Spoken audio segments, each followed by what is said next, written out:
Sobat RK Family. Nah, terima kasih dari kami untuk teman-teman semua yang sudah support dan mendukung RK Family. Tetap support, tetap dukung. Dan video kali ini kita berikan khusus buat teman-teman semua yang sudah menulis komentar. Pada kolom komentar kita akan bahas, kita akan jawab. Semoga tayang ini bermanfaat ya. Dan ikuti terus channel kami, dukung terus channel kami agar lebih berkembang. Simak terus videonya. Semoga jawaban kami bisa membantu teman-teman semua.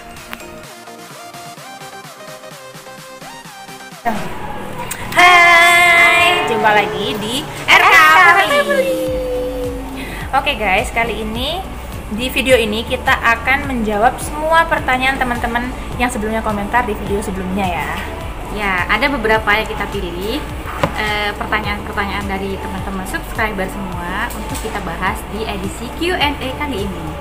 Oke guys, sebelum kita lanjut, jangan lupa klik tombol subscribe, like, comment, and share ya. Check it out. Oke, pertanyaan dari Devian Motovlog. Cara merubah alamat gimana ya? Saya sudah rubah alamat di NPWP perusahaan PT, terus mau rubah alamat di OSS, itu bagaimana ya? Gak rubah nama kabupatennya. Apa harus hapus NIB dulu baru bisa bikin lagi biar akhirnya update? Oke teman-teman, kalau untuk perubahan data perusahaan apapun itu, data perusahaan, data pengurus, maksud dan tujuan, semua yang tentang perusahaan itu teman-teman harus ke notaris dulu. Jadi ke notaris melakukan perubahan, nanti dari notarisnya dilakukan pengesahan ke Kementerian Badan Hukum dan HAM. Setelah itu baru ke OSS-nya kalian pilih menu perubahan, terus update data legalitas. Di situ langsung diinputkan nomor pengesahan dari perubahan yang dikeluarkan oleh kementerian. Langsung dilanjutkan. Itu tidak merubah NIB, jadi hanya merubah data perusahaan sesuai dengan data yang terbaru. NIB-nya tetap. Gitu ya. Next pertanyaan dari Fauziah Eka Kurniasari. Kak, kalau saya pas ngisi nama perusahaan kelewat jadi kosong itu gimana? Jawabannya, nama perusahaan kosong itu tidak mungkin kita bisa lanjut ya, karena kolom perusahaan terus kolom alamat itu ada tanda bintang, artinya tidak bisa kita lewati atau tidak bisa kita kosongi, jadi harus diisi baru bisa ke step selanjutnya. Nah, ketika teman-teman misalkan pas step pengisian itu log out atau kepencet home dan lain-lain, itu teman-teman bisa lanjut pilih NIB. Di tabel NIB itu NIB-nya strip atau kosong, itu teman-teman pilih NIB-nya, bisa lanjut ke proses pengisiannya. Ya, jadi tidak bisa kosong, wajib diisi. Oke, selanjutnya. Oke, next pertanyaan dari Randi Nahromi. Untuk usaha kos-kosan itu masuk kategori usaha perseorangan atau masuk IUMK ya? Mohon infonya, masih belum mengerti mengurusnya. Nah, jadi itu bisa masuk ke perseorangan atau masuk non perseorangan. Jadi tergantung usahanya, itu mau masuk ke yang jenis usaha mana. Kalau mau IUMK ataupun SIUP kecil itu tergantung dengan modalnya.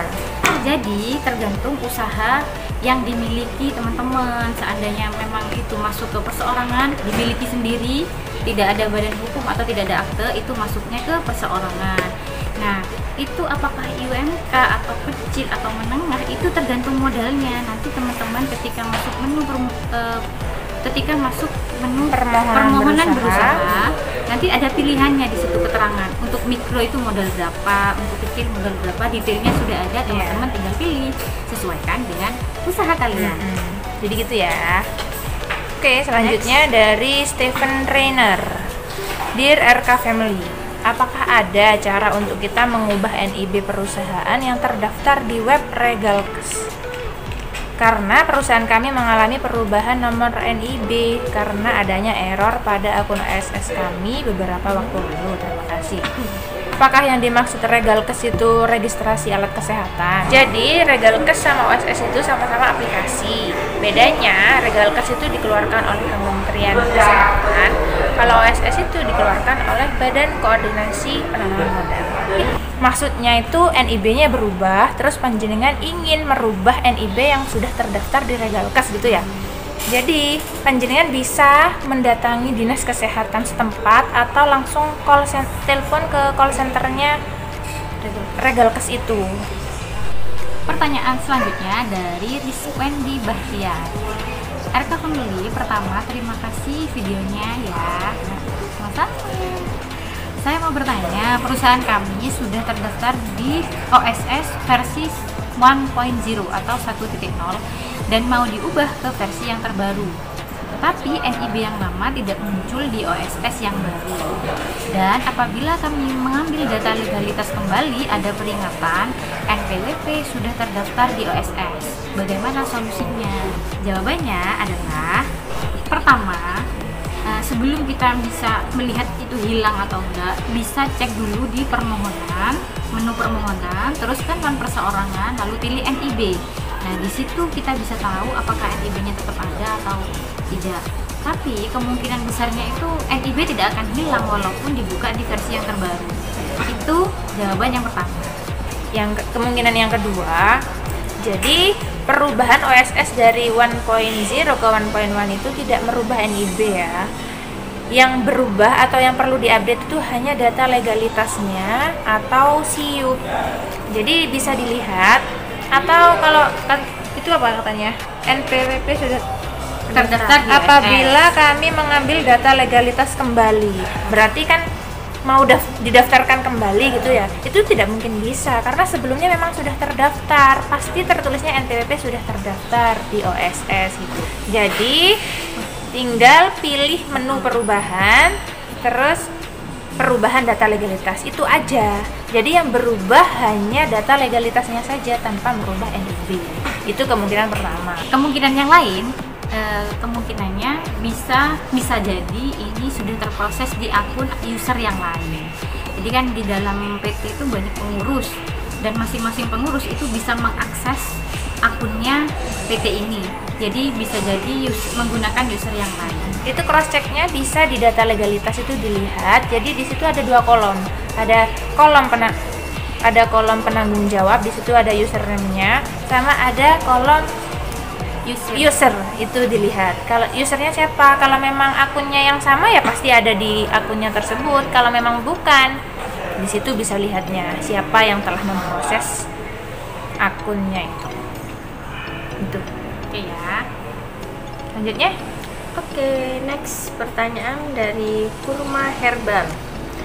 Kak, gimana cara melengkapi data usahanya? Data usaha kelewat, belum diisi. File NIB sudah bisa di-download, tapi nomor NIB sama nama usahanya masih kosong. Berarti prosesnya itu sudah dipastikan masih belum selesai dan perlu diselesaikan untuk pengisian datanya. jadi tinggal dilanjutkan aja ya. Dibuka, pilih NIB, terus langsung proses izin usahanya. Kalau menengah itu ada 8 tahap. Kalau yang IUMK, izin usaha mikro kecil, itu cuma ada 4. Kalau sudah sampai ke 4 pasti sudah keluar nomor dan data perusahaannya. Itu ya. Selanjutnya pertanyaan dari Rahma Ashifa. Kalau untuk perorangan, cara mengajukan gimana ya jika memiliki usaha yang berbeda dan lokasi usahanya pun berbeda? Gini ya teman-teman, jadi usaha perorangan itu kalau dibuka, diklik usaha perorangan itu ada 3 macam, mikro, kecil, atau menengah. Untuk yang mikro dan kecil itu tinggal tambahkan aja usaha apa yang mau ditambahkan. Jadi NIB-nya hanya 1. Tapi nama usaha atau jenis usahanya bisa bermacam-macam dan bisa beda tempat juga. Kalau untuk yang menengah, teman-teman bisa pilih menu pengembangan dan perluasan usaha. Setelah itu tinggal diikuti aja prosesnya, itu ada 8 tahap. Sama kayak yang non perseorangan. Cuma ini untuk usaha yang tidak berbadan hukum, gitu ya. Selanjutnya, Oke, dari Bima. Kak, kok saya buka nggak ada perizinan mikro ya, adanya perizinan usaha. Di menu awal pas buka OSS itu memang tidak ada yang langsung pilihan mikro, tapi teman-teman bisa langsung ke tombol perizinan berusaha. Lalu di situ ada pilihan non perseorangan, dan usaha lainnya. Teman-teman pilih yang perseorangan dan di situ ada mikro, kecil dan menengah. Jadi pilihannya ke menu perizinan berusaha ya. ya selanjutnya. Oke, next pertanyaan dari Susanto. Kak, maaf mau tanya, saya mau bikin surat izin usaha tapi kok nggak ada list untuk klik perizinan mikro ya. Nah, pertanyaannya sama. Oh ya, hampir sama. Pertanyaan sama guys dari pertanyaan sebelumnya, dan sudah dijelaskan juga prosesnya. Perlu dipilih perizinan berusaha, baru di situ akan muncul perseorangan, terus pilih yang pilih submikro atau UMK. Ya, di menu itu ada 3 pilihan, mikro, kecil, dan menengah. Jadi pilihnya ke perizinan berusaha ya. Terima kasih teman-teman yang sudah berkomentar, ngirim semua pertanyaan, kami semua tampung pertanyaannya. Dan satu permintaan dari kami untuk menulis pertanyaan yang lebih detail ya. Jadi misalkan teman-teman usahanya perseorangan, apakah non perseorangan, nanti di pertanyaannya dijelaskan. Karena kami untuk menjawab itu juga perlu tahu apakah itu usahanya perseorangan atau non perseorangan. juga kita jawabnya. Takutnya nanti ada kekeliruan juga kami menjawab. Jadi diusahakan untuk bertanya itu lebih detail ya di kolom komentar. Dan insya Allah akan kami jawab semua. Nah, oke guys, cukup sekian Q&A-nya. Sampai jumpa di next video. Dan semoga tayangan kali ini bermanfaat ya buat teman-teman semua. Ditunggu tombol Like, comment, share, dan subscribe. Wassalamualaikum warahmatullahi wabarakatuh.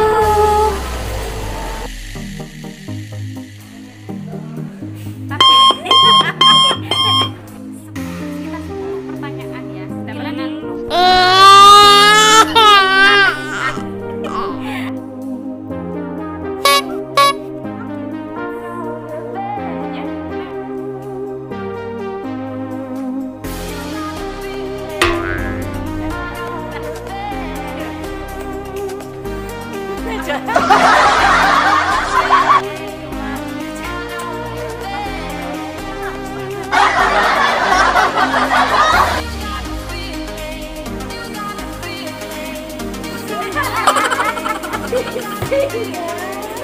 Anak sing kecil kan, ampun deh.